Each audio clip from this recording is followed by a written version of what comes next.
3, text 15. 3:15. Karma Brahmodbhavam Vidhi Brahmakshara Samudbhavam Tasmat Sarvagatam Brahma Nityam Yogye Pratishtitam. You should know Brahma, the Vedas, Akshara, from the Supreme Brahman, personality of Godhead, Samudbhavam, directly manifested, Tasmat, therefore, Sarvagatam, all-pervading, Brahma, transcendence, Nityam, eternally, Yogye, sacrifice, Pratishtitam, situated. Translation.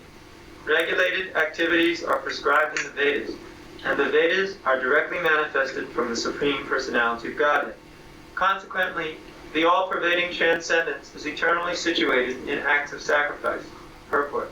Yagyartha karma, or the necessity of work for the satisfaction of Krishna only, is more expressly stated in this verse. If we have to work for the satisfaction of the Yajna Purusha, Vishnu, then we must find out the direction of work in Brahman, or the transcendental Vedas. The Vedas are therefore codes of working directions. Anything performed without the direction of the Vedas is called vikarma, or unauthorized or sinful work. Therefore, one should always take direction from the Vedas to be saved from the reaction of work. As one has to work in ordinary life by the direction of the state, one similarly has to work under direction of the supreme state of the Lord. Such directions in the Vedas are directly manifested from the breathing of the Supreme Personality of Godhead. It is said, Asya Mahato Bhutasya Nishvasitam Etad Yad Rigvedo Yajurveda Samavedo Tarvangirasa. The four Vedas, namely the Rig Veda, Yajurveda, Samaveda, and Atharva Veda, are all emanations from the breathing of the great Personality of Godhead. The Lord, being omnipotent, can speak by breathing air, for as it is confirmed in the Brahma Samhita, the Lord has the omnipotence to perform through each of his senses the actions of all other senses. In other words, the Lord can speak through his breathing, and he can impregnate by his eyes. In fact, it is said that he glanced over material nature, and thus fathered all living entities. After creating or impregnating the conditioned souls into the womb of material nature, he gave his directions in the Vedic wisdom as to how such conditioned souls can return home back to Godhead. We should always remember that the conditioned souls in material nature are all eager for material enjoyment, but the Vedic directions are so made that one can satisfy one's perverted desires, then return to Godhead, having finished his so-called enjoyment. It is a chance for the conditioned souls to attain liberation. Therefore, the conditioned souls must try to follow the process of yajna by becoming Krishna conscious. Even those who have not followed the Vedic injunctions may adopt the principles of Krishna consciousness, and that will take the place of performance of Vedic yajnas or karmas. Karma brahmodbhavam vidhi brahmakshara samudbhavam tasmat sarvagatam brahma nityam yagye pratishtitam. Regulated activities are prescribed in the Vedas, and the Vedas are directly manifested from the Supreme Personality of Godhead. Consequently, the all-pervading transcendence is eternally situated in acts of sacrifice.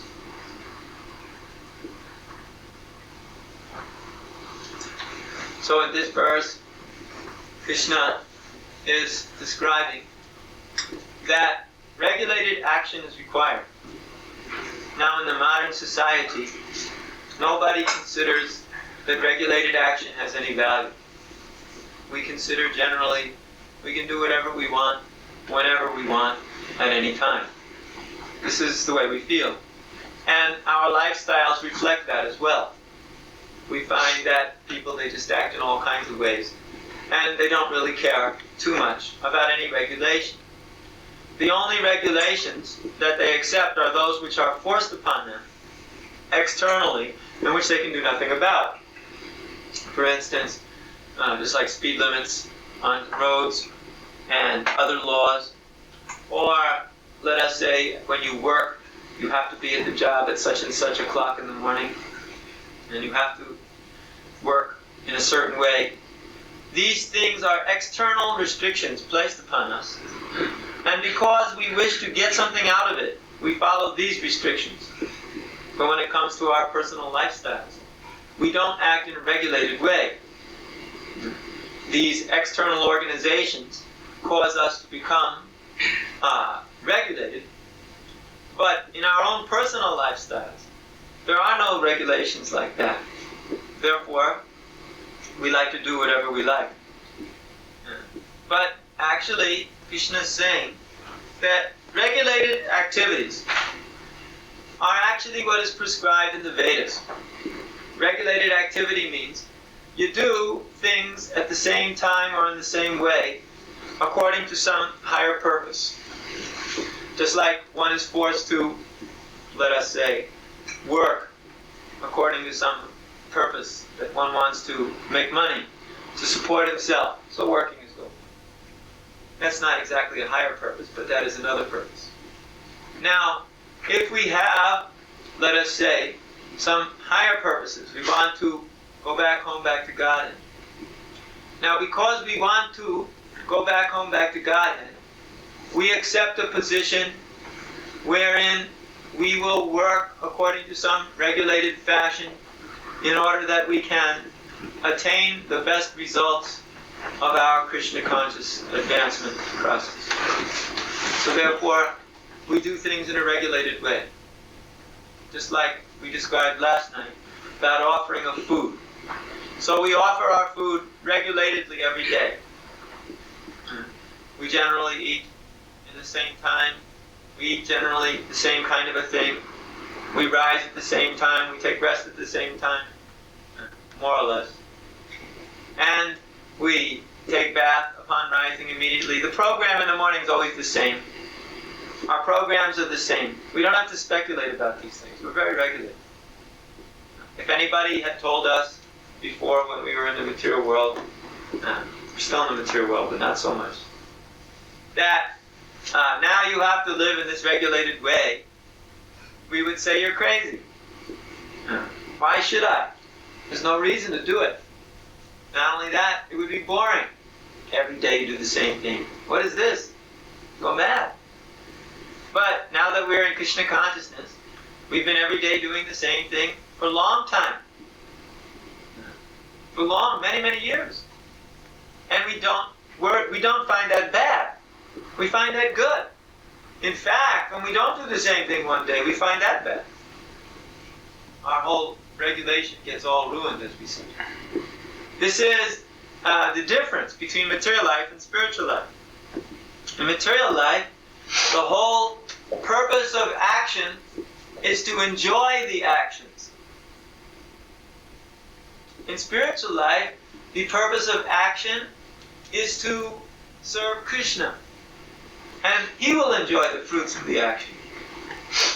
And while doing that, the activity of service itself is so blissful that one does not miss enjoying directly the fruits of his action. So let's say we are engaged in serving Krishna, and we're every day doing the same thing, let's say in our programs. Because we're not trying to directly enjoy those results, we don't mind doing every day the same thing. In fact, because it brings us to this platform of transcendence, we like it. We think this is very good. We don't mind it at all. We don't mind doing the same thing because it's blissful. We don't even consider it's the same. There's always a new variety there of enthusiasm because it's blissful. That's the nature of Krishna consciousness as compared to material life. And these varieties are found in spiritual mellows or loving relationships with Krishna, which are different than the material relationships or material so-called blisses or happinesses, whatever you want, whatever misnomer you want to use. Misnomer is wrong name. So now, here in this verse,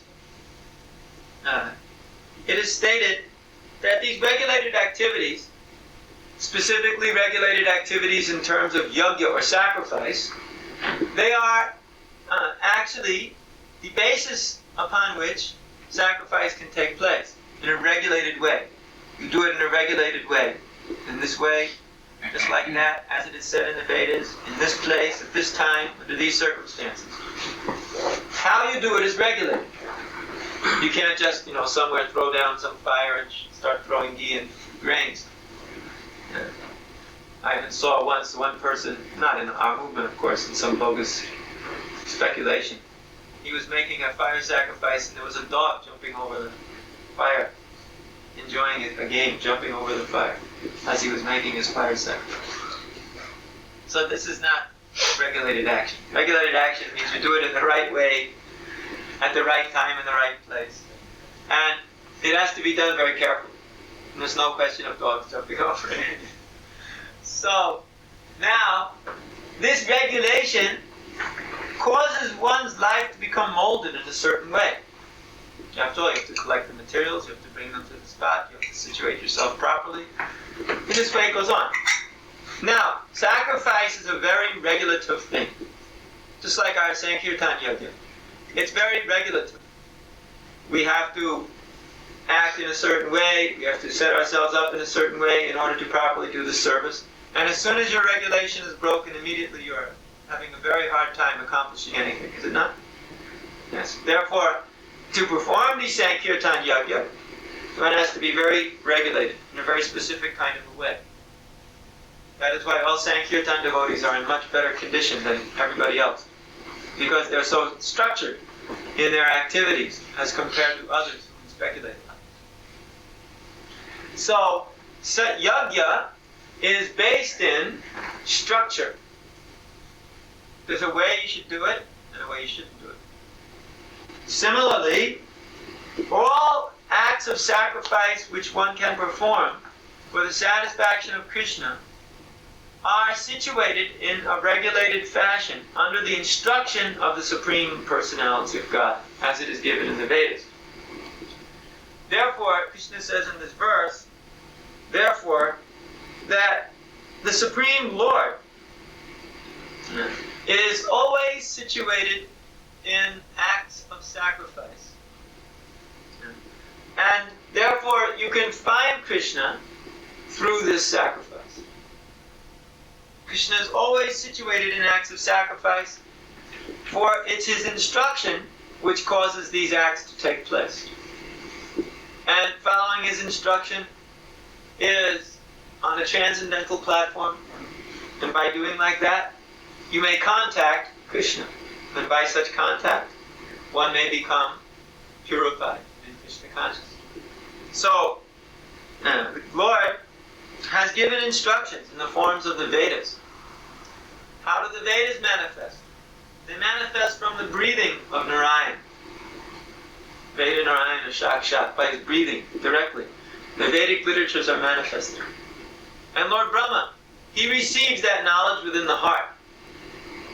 Within his heart, that knowledge is manifested by his source, Gauradakshaya Vishnu, inspiring him directly with knowledge.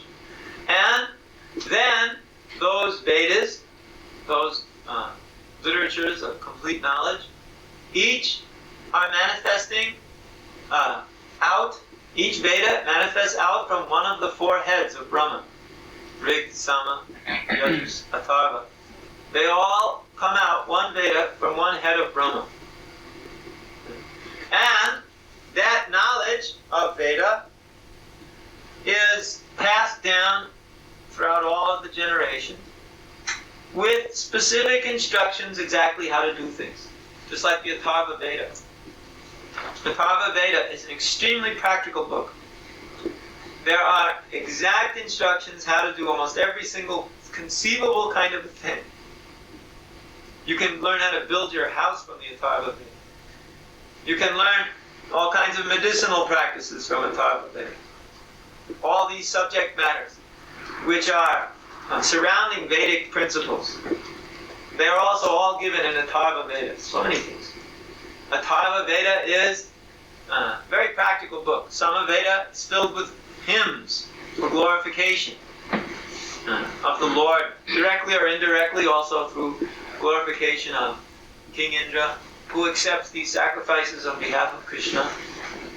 So each of the Vedic literatures, they all have some very important practical instructions to regulate life.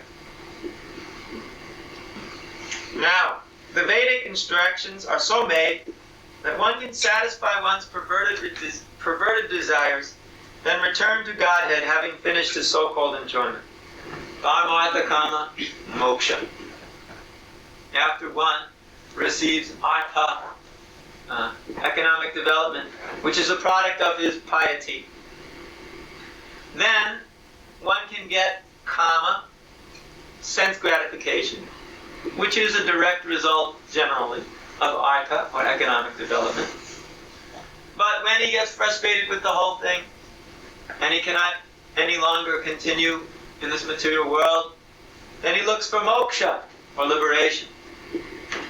And when looking for moksha like that, he tries to attain liberation from all of the suffering condition of the material world, all the miseries. He wants to leave them aside and just situate himself in some plane of existence which is apart, distanced from material suffering.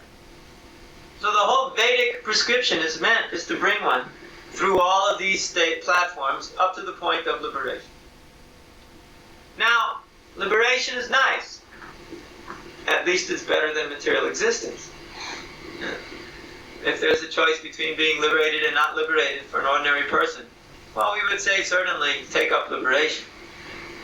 But for a devotee, liberation is not something that we directly or actively try to obtain. Because for a devotee, liberation is a byproduct, not a goal. We find that liberation comes as a byproduct of chanting the Hare Krishna Mahamantra. Simply by chanting this mantra, one automatically develops liberation, very quickly as well. In fact, just by purely chanting the Hare Krishna Mahamantra, one can be liberated if even it chants once purely. But we are trying to develop love of Godhead. We are not interested in liberation as such, although one who has developed love of Godhead obviously is liberated soul. We are looking even beyond the platform of liberation. That just like if you're trying to accomplish something and that thing is your goal, then it's a big struggle to get there. But if you're trying to accomplish something which is so much even greater than that goal, then you pass by this point very quickly. It's just psychology. The mind, it works like that. And it creates big, big obstacles for us to keep us from attaining a certain goal. But if we actually try to attain something even greater, then all these goals that come along the way, they very quickly bypass, very quickly accomplished. So, if your goal is to develop love of Godhead, liberation is no problem. Liberation is just a quick thing. Therefore, our whole goal is the highest goal, to attain Krishna. Then all these other subordinate or intermediate goals, they are quickly attained. And that one can see too in practical life. Devotees can see how they are very quickly coming to the platform, liberated platform, by chanting the holy name of the Lord. In fact, you can even experience this in one kirtan. When one is fully absorbed in the kirtan together with those who are fully absorbed in kirtan, you can experience liberation. Practically, right there on the spot. And every devotee more or less has had at least some realization of that. Because this whole process of Krishna consciousness is very powerful. And this Sankirtan chanting together is a very, very powerful thing. When you chant together with the holy name of the Lord, one will experience the platform of love of God to some extent. Therefore, we are always pushing this process, chant the holy names of Krishna. For it will gradually bring one to the platform of far beyond liberation, platform of loving Krishna.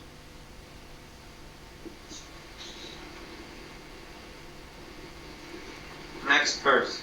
Evam pravartitam chakram nanuvartayati dhaya akhayorandriyaramo mogam partha sajivati.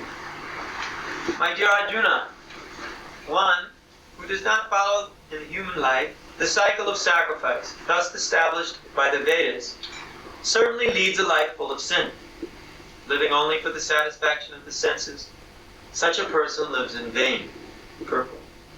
The Mammonist philosophy, Mammonist is sense gratifying, work very hard and enjoy sense gratification, is condemned herein by the Lord. Therefore, for those who want to enjoy this material world, the above-mentioned cycle of performing yajnas is absolutely necessary. One who does not follow such regulations is living a very risky life, being condemned more and more. By nature's law, this human form of life is specifically meant for self-realization in either of the three ways, namely karma yoga, jnana yoga, or bhakti yoga. There is no necessity of rigidly following the performances of the prescribed yajnas for the transcendentalists who are above vice and virtue. But those who are engaged in sense gratification require purification by the above-mentioned cycle of yogic performances. There are different kinds of activities. Those who are not Krishna conscious are certainly engaged in sensory consciousness. Therefore, they need to execute pious work. The yajna system is planned in such a way that sensory conscious persons may satisfy their desires without becoming entangled in the reaction of sense gratificatory work. The prosperity of the world depends not only on our own efforts, but on the background arrangement of the Supreme Lord, directly carried out by the demigods. Therefore, the yajnas are directly aimed at the particular demigods mentioned in the Vedas. Indirectly, it is the practice of Krishna consciousness, because when one masters the performance of yajnas, one is sure to become Krishna conscious. But if by performing yajnas, one does not become Krishna conscious, such principles are counted as only moral codes.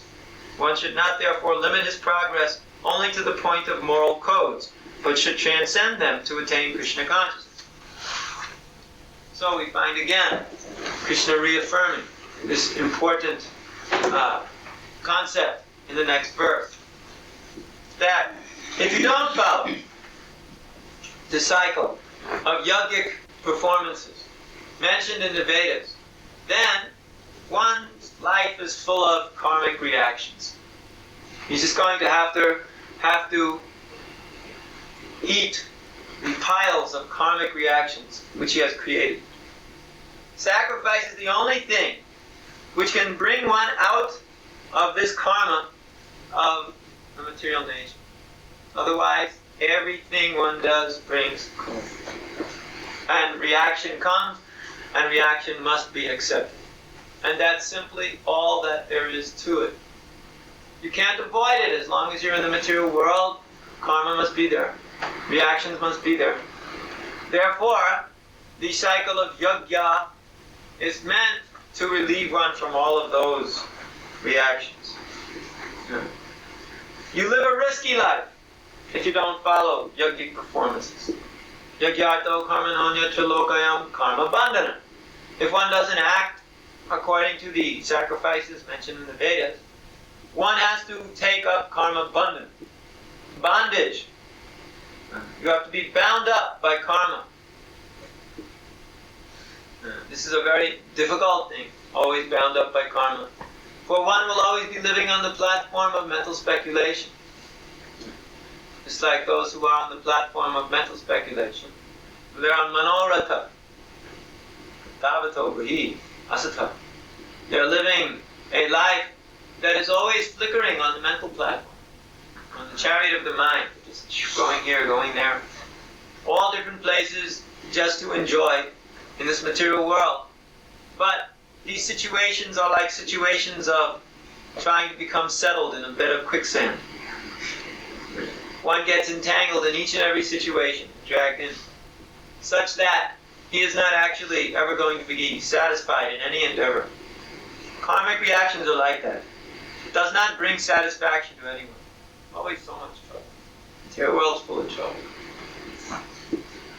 Now, Krishna Prabhupada also speaks in here that if one is a transcendentalist, there is no need for him to engage in these specific kinds of yagas mentioned by Krishna herein.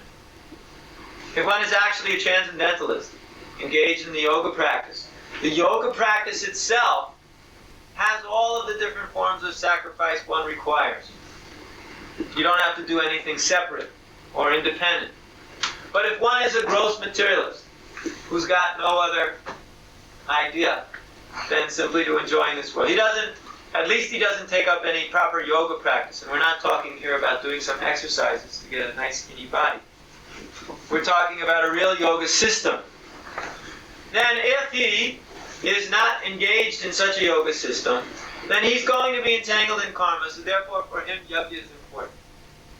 He should perform yajna in order to get freed from the entanglement of the karma of the material world. This is a very important point. Yajna. For such persons. But for the transcendentalist, there's no need. It's like in our bhakti process, everything we're doing is a sacrifice to Krishna. Just by living in the Krishna's temple and acting to fulfill Krishna's desires or following his instructions and instructions of spiritual master, one is already far beyond the platform of having to perform yajnas. Because his whole life is a yajna. Actually, even sometimes our devotees are humble, sometimes, rarely. And they think, you notice I didn't say we because I am never humble. But they sometimes think that, yes, here I am, very attached and fallen and so much like a sense enjoyer. But of course, if you were to compare this life to any real sense enjoyers, you'll see that there's not really any comparison. For the materialist, even the life of such a devotee who's humbly thinking like that, it's too much austerity for him. He won't even want anything near it. For actually our restrictions are very great. Our restrictions are great, and they are meant for regulating the life. And we are living so much opposite to the gross materialists in our activities. No group of gross materialists, especially nowadays, can live together, so many persons in the same house. Just that alone is a sacrifice. Of course, in the olden days, the grand old days now, 20 years ago, many persons used to live together in very totally uninhabitable circumstances. Commune-type arrangements. But they never ended up very peaceful. That's why they all broke up, practically. Unless nowadays, of course, many persons can live together so long as they're separated. There's some separation, like a kind of an apartment house type of a thing. But in our Krishna conscious temple, we all live all together, very many in a very small place. And yet, there's not that friction from living with each other. Maybe there's somebody steals your Brahman underwear one day. There's a little bit of entanglement like that.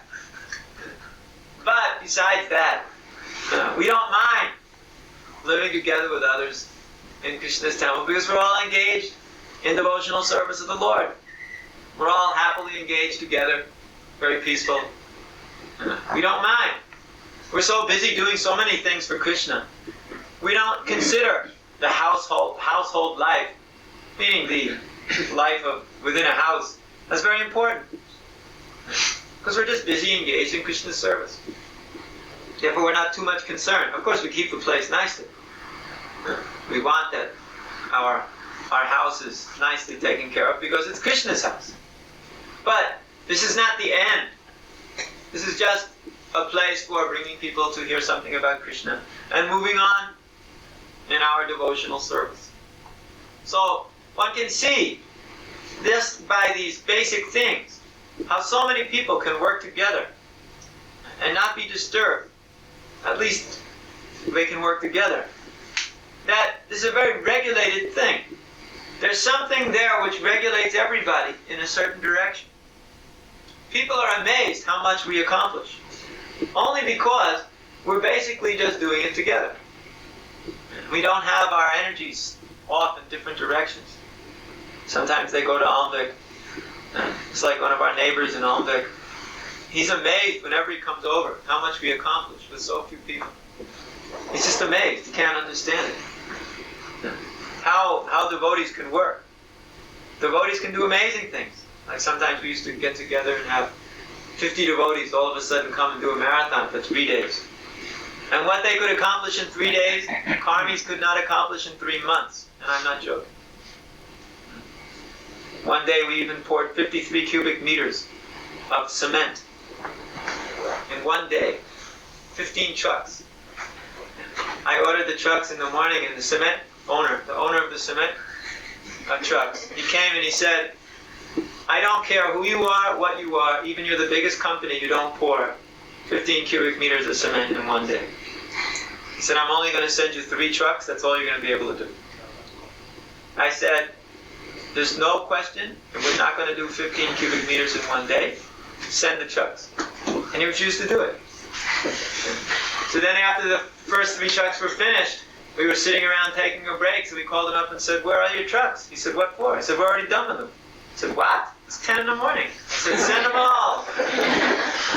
Then he personally drove down and watched as we poured 15 cubic meters of cement on 4 floors in a foundation for a house. And we finished at 2 o'clock in the afternoon. And he was bewildered. He said, this has never happened in history.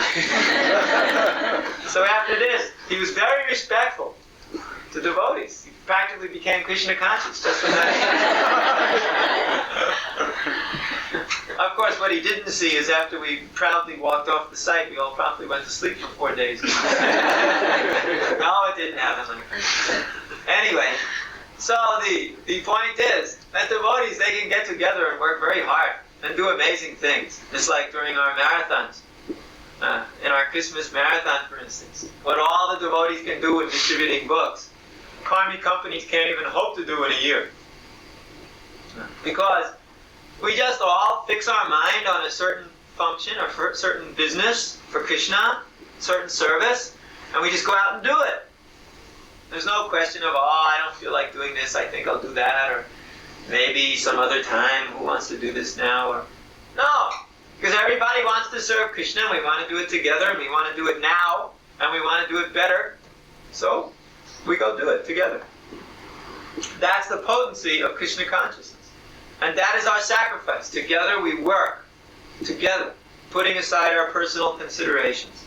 Just for the sake of spreading Krishna consciousness movement. And that sacrifice is beyond anything that is comparable in the material world. There's no comparison. Maybe the comparison is like the way people work when their country is being attacked in war. Or if there's like a flood or something and they all work together. That's the only time when people work together. And they feel very happy because they've all put aside their personal considerations and they work for the group. So they feel some kind of material bliss during those circumstances. But as soon as it's finished, boom, everybody's back in their own thing again. We are always working as if our country was being attacked. We always have that feeling of working together. And that's the difference. And that's real sacrifice. Just like people, they consider this the supreme sacrifice. But we're always living like that. Because that is not even the supreme sacrifice. That's just practical for Krishna consciousness. The real sacrifice comes when within that group working, you really endeavor for accomplishing very nice things for Krishna. Because you can also cheat within a group. I saw this happening. I'll give an example. That, like when everybody has to get together and lift something heavy. So let's say 10 people get together to lift something heavy. And you say, okay, all together now. 1, 2, 3. And then we just lift. So we do like that. And that's very good. 1, 2, 3. And then it's a real heavy thing. If everybody lifts at the same time, the thing goes up. We lift the thing up. Now in India I saw when we were trying to move the Rath Yatra carts. So the wheels broke. So we asked them to push on the wheels so we could straighten out the bar underneath. So I was saying, okay, now all together now, 1, 2, 3, and everybody went, They didn't even try. There wasn't even the slightest energy being put into it. But they didn't want to be known as, as rascals. They wanted to, pretend like they were doing something. So they just went, But there was absolutely no effort made whatsoever. I was just amazed. I couldn't believe it. Everybody lift and they go, ugh. It doesn't go anywhere. It just stays there. And twice as many people as necessary to do this little job. But nobody endeavored. It was very funny. Because in Indian people, these are all like respectable men, office workers and fellows like that. They're not used to do this kind of stuff. In India, there's such a great division, only a certain class of man, they'll do the push. Otherwise, the others, they'll stand back and help assist in the direction of or whatever. But you can see how, if you're in a group, you can also kind of fake it. When everybody's grunting, somebody else is just going. But he's not putting any energy into things. So you can also cheat like that. You can be in a group working really hard, and you yourself, you're just kind of floating along. This is also possible. So therefore, when everybody makes their own individual contribution, very powerful, putting a lot of effort into it, putting a lot of force into it, putting a lot of dynamism into it, enthusiasm into it, then the whole thing starts moving like anything. Generally, sometimes in a group, there's 1 or 2 people who lead the whole show. But if everybody's so enthusiastic like a leader, you don't even need a leader anymore. Everybody's just running to accomplish these purposes. Just like in the Christmas marathon. You don't even have to manage marathons. Marathons don't need management. They simply got to have folks here, you got to have a car, if it breaks down, it has to be fixed. That's all. Management not required, because everybody's running. Therefore, it manages itself. Christmas marathon is the easiest time to manage, because it just manages itself. Everybody does everything right. It's mystical, isn't it? I can't figure it out. Everything else needs 10 tons of management, but during these times, just goes itself. It's amazing. So, we see when everybody is just working together like that, and each individual takes it very, very seriously, his position, his function, and works very hard. This is a great sacrifice. And together that makes an incredible power which cannot be reproduced anywhere in the material world. An incredible power of determination. An incredible power of being just fixed all together in serving Krishna. That's so nice. When everybody just wants to serve Krishna together and does it so nicely, that's a very wonderful atmosphere that cannot be reproduced in any way. So that is also the renounced spirit.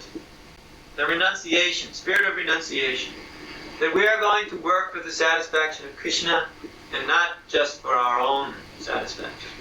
That spirit of renunciation is not dependent on ashramas.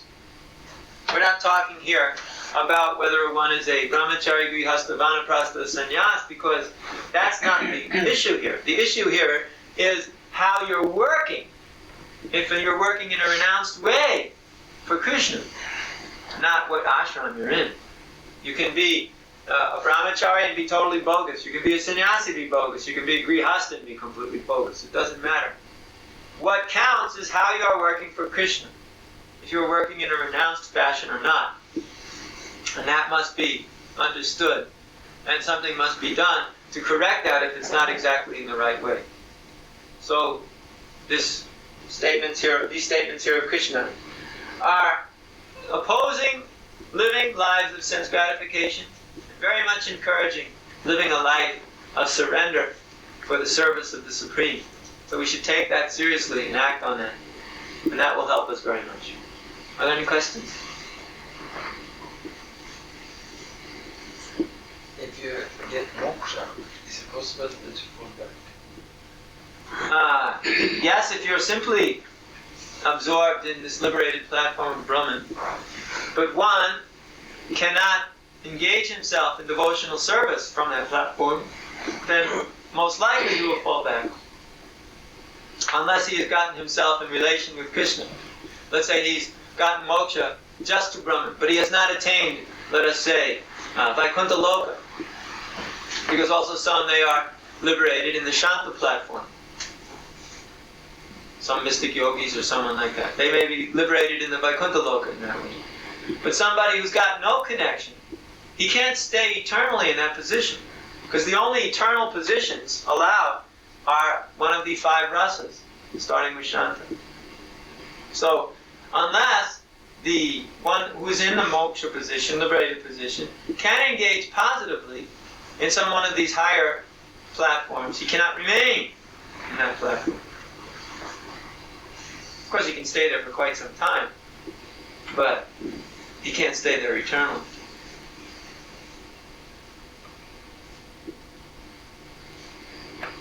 Could you explain a little bit about the difference between the renunciation of impulse? The renunciation may not be that much different in terms of external activities, but the difference is the impersonalist does it all because he wants to become God, where the devotee does it because he wants to please God. And therefore the devotee is more renounced because the impersonal is thinking in terms of his own position. Sense gratification, the last snare of Maya, whereas the devotee is always thinking about Krishna. Therefore his renunciation is complete, whereas an impersonalist renunciation is incomplete. Subodha Maharaj once mentioned very shortly that their renunciation is quite motivated by some kind of escaping responsibility. Yes, that's true. All those points are also true. That's the psychology behind wanting to merge or become one with God. Yes? How many initiations are there in Krishna consciousness? How many steps of initiation? The more than one. I mean, I know there's 2 initiations. Maybe you shouldn't go all the way before you have any initiation. But how many? Can you? Yes. First of all, the first initiation is the Harinam initiation, where one gets the potency and the beads to chant Hare Krishna mantra, and he chants on these beads, and he gets his spiritual name. Second initiation is Brahman initiation, when one gets Diksha, and this is this Brahman thread, whereby he is chanting the Gayatri mantra, and this is the second platform. A third initiation is Sannyas initiation, whereby one takes up the renounced order of life. More than that, no initiations. Oh, okay, thanks. Yes? In the 15th chapter, Krishna explains that one should go to a place where one never returns, and there are sandwiches of Supreme Personality of Godhead. Vaikuntha Loka. But to go to the place where Go to that place. And there's That's a fancy way of saying go to Vaikuntha Loka. And there you should always be surrendered to Krishna.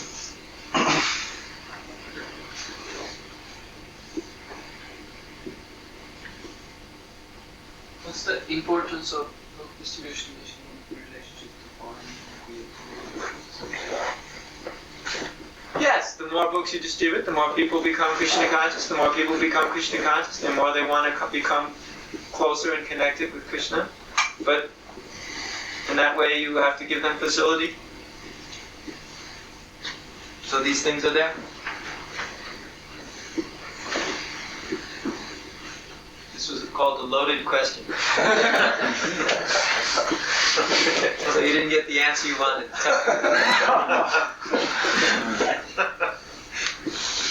Yes? one is not doing book distribution like that, except because of one's own desire is so strong. Oh, it depends. Maybe there's something else which is more important for the running of the society. That's not bad. Actually, it's a great honor to distribute books. To be allowed to just go out and distribute books is a great honor. But if one could do that, but is asked to do something else because of the needs of the society, that's even greater renunciation. Because it's hard to do. And so such persons, because they're supporting the Sankirtan mission, they get the same results as those who are engaged in the Sankirtan mission.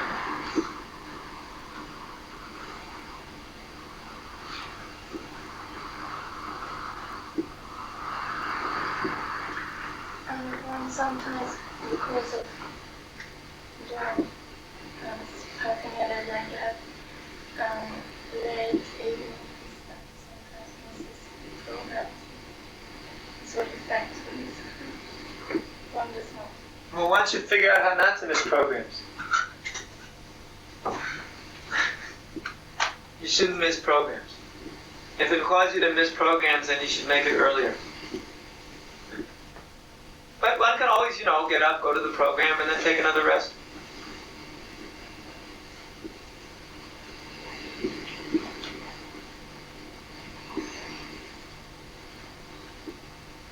It's tough, but you should do it anyway. I was once asked this question that Krishna says in Bhagavad Gita that the soul is beginningless. So therefore Krishna he does not create the souls, and therefore there's kind of a mystery where the souls are coming from, because the beginning also becomes created. Yeah, they're eternal. They're not created. So they don't come from anything. They're always there. They're part of Krishna.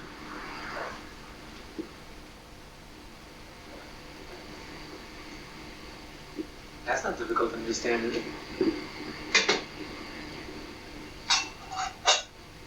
What are you laughing at? Is it difficult? Then? I just couldn't kind of give any kind of satisfactory answer. What do you mean? You tell them that they're eternal. They don't have a creation. They're part of Krishna. Krishna is eternal. Isn't that satisfactory?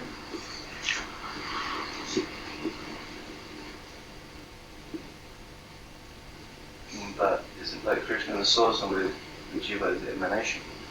Yes. The emanate. Yes. You emanate from Krishna. But you were there before.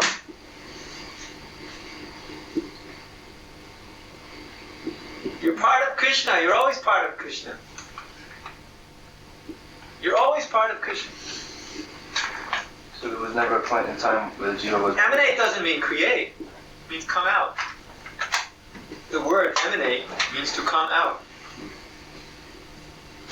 So there was never a point in time... Like the sun emanates sun particles. So there was never a time it did not exist. Nor I, nor all these things.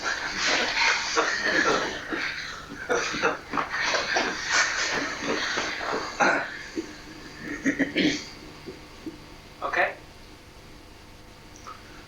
What did you say was the name in Sanskrit of the first initiation? Nam initiation? Harinam. Harinam initiation. Oh,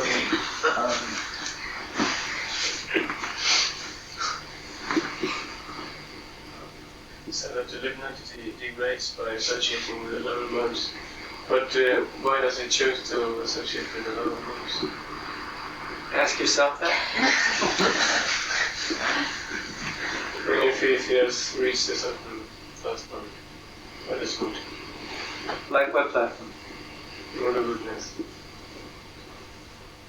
But one who's in the mode of goodness doesn't associate with the lower modes so much.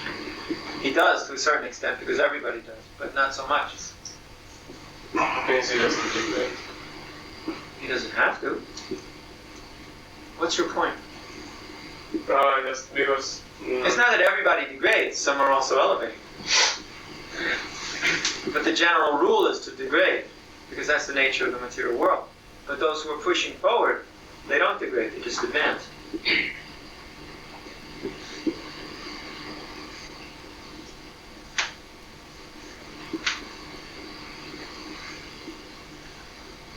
The Mahamantra get more powerful after you get into. The Mahamantra is always powerful. It's a question of our realization. But you do get more energy for chanting, and you get more result after initiation than before. At least I think everybody has that realization. Yes, they say.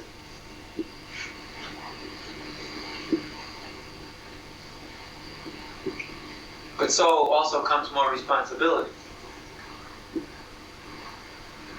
Yes. What is this material is for pieces? Why is it so 1, 5, 4, the happiness in the future? It's called the carrot over the head philosophy. You know that? Yes, yeah. The ass has the carrot over his head. And he thinks, Maya's got you like this. Come on, come on, come on. You say, where does it end? Where does it end? Maya says, come on, come on. But when? Come on, come on.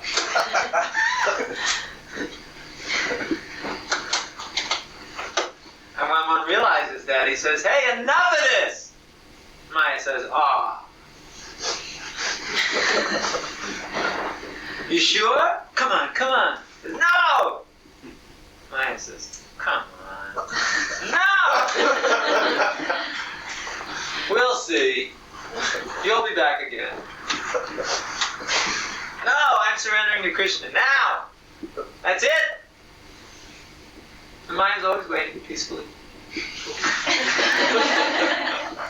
One day, just space out a little in the head. Maya says, come on, come on, come on, come on. And we go, look at that, happiness, wow.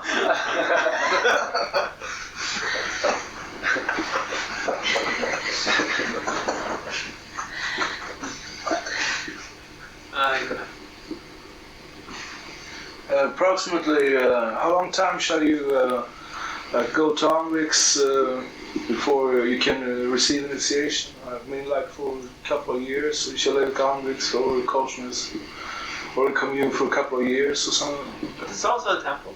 Yeah, this is also time. Over here, yeah. Yeah. Oh.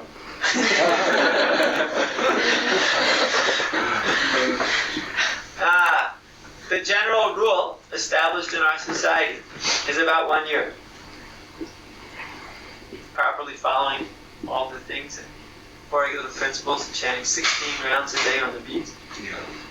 So it's about 1 year. But others may have different ideas. Not less.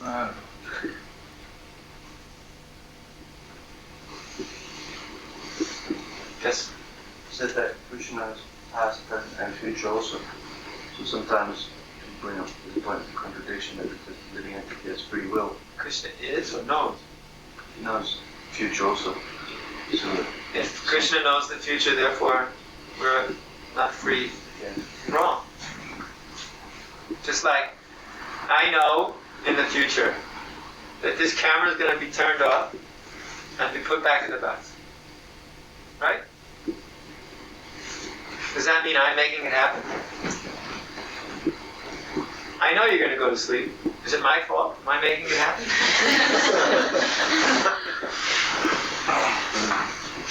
Isn't it? Just because I know something doesn't mean I'm making it happen.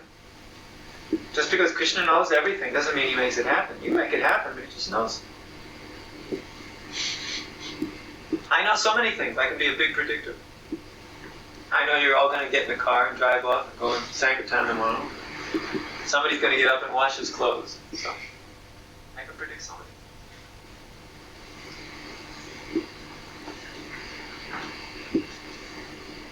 Prediction and knowledge is independent.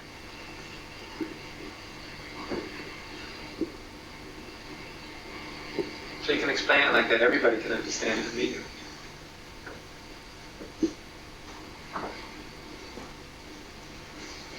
What gives the spiritual master the most happiness?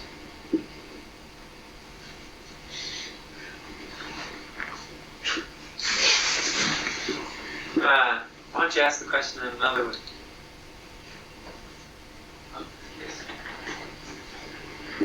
How can we?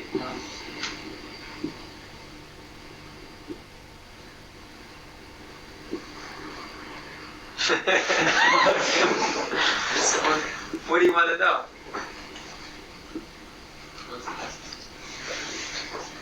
I mean, what you do in general?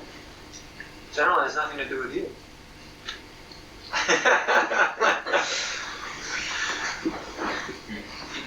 You want to know how you will please Krishna the best. If you please spiritual master, Krishna is pleased. You really want to know how you can please Krishna the best. Isn't it? I don't know what is basically what makes it about this. What do you think?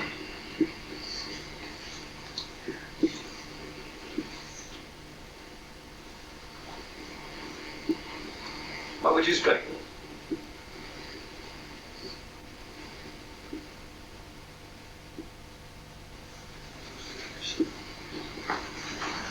That's nice.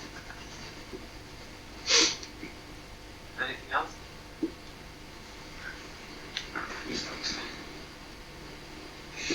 Yeah, that's not bad. Anything else? Steadiness. That's all this blah blah. You want the most.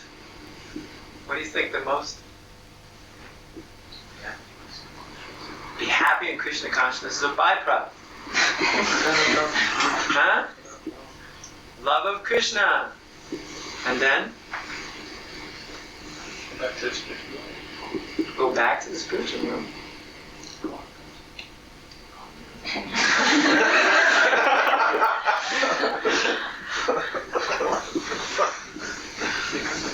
Huh?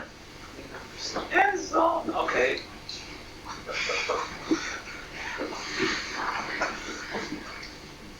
What would be the best thing for you? What would give you the most happiness, you think?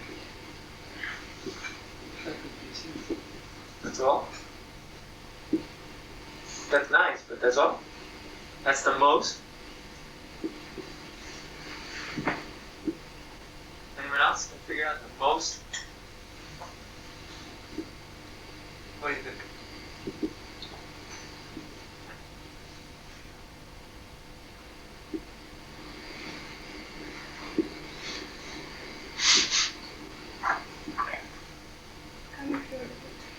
What does it mean?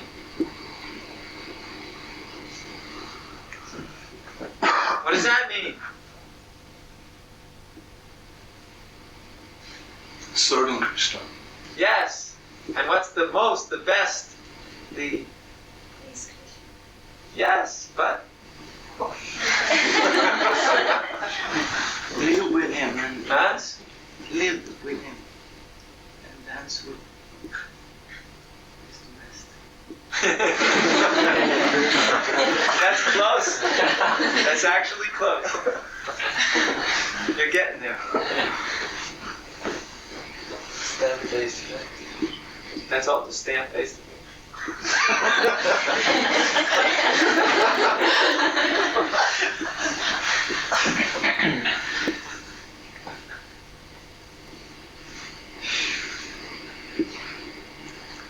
Pure, no self-motivated love. Yeah, you're getting there, you're getting there. His wish, my wish. That's very nice. All these old devotees are worthless. The guests have to answer this question. Incredible. So, you understand more? What's the topmost?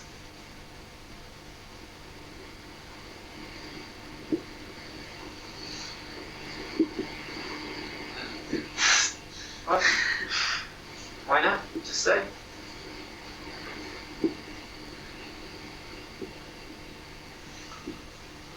It's wrong. If something's wrong, I'll tell you you're a fool.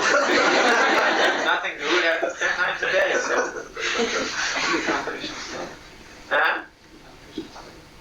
To actually be situated in one's own relationship with the Supreme Lord in pure transcendental loving bliss. And as they say, with no other desire whatsoever than to please and satisfy Krishna as he wishes. But when you come to that point, then there's even a further stage, which is Help others to not. Yes! But you can't help others until you've helped yourself. Save yourself first, then you can save others. So for us, our goal is to get to that point. Being completely connected with Krishna in the spiritual world. But from that point, which that happens also here, not that you have to go back anywhere.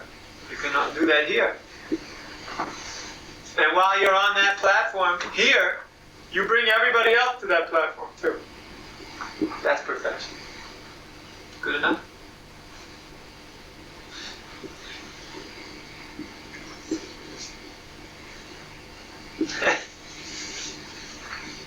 That's what everybody can do. You didn't know that? No. Yes. But what? Forgot about it.